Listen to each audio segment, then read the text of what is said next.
বর্তমান যে পরিস্থিতি খাগড়াছড়িতে চলছে, খাগড়াছড়িতে 144 ধারা জারি আছে। দীঘিনালাতে কোনো পরিস্থিতি স্বাভাবিক আমরা দেখছি। এই পরিস্থিতি স্বাভাবিক রাখার জন্য আপনাদের কী কী উদ্যোগ গ্রহণ করা হয়েছে? আচ্ছা, আপনারা জেনে থাকবেন যে বিগত কিছুদিন থেকে আমাদের খাগড়াছড়ির পরিস্থিতিটা অন্য সময়ের চেয়ে একটু খারাপের দিকে ছিল। তো যেহেতু খাগড়াছড়িতে 144 ধারা জারি আছে, দীঘিনালাতেও সেই হিসেবে আসলে মুভমেন্ট অনেক ক্ষেত্রে রেস্ট্রিক্টেড। বাট আমরা চেষ্টা করছি জনজীবনে যাতে এই হরতাল অবরোধ বা 144 ধারার যে ক্ষতিকর ইফেক্টটা এটা যাতে না পড়ে। এবং আপনারা আরও জেনে থাকবেন যে বর্তমানে হিন্দু ধর্মাবলম্বী ভাই বোনদের উৎসব দুর্গাপূজা চলমান। তো সেক্ষেত্রে হচ্ছে তারা যাতে দুর্গাপূজার স্থানগুলোতে তাদের যে ধর্মীয় পবিত্র স্থানগুলো সেগুলোতে নির্বিঘ্নে যেতে পারে, তার জন্য আমরা বদ্ধপরিকর।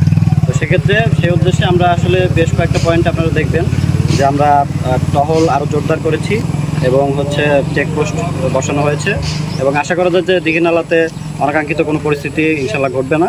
তো যে কোনো অনাকাঙ্ক্ষিত পরিস্থিতির জন্য আমরা রেডি আছি এবং আমরা আমাদের সর্বক্ষণিক পেট্রোল টহল সব কিছুতে পূজা মণ্ডপ সহ ওভারঅল সব জায়গায় চলমান।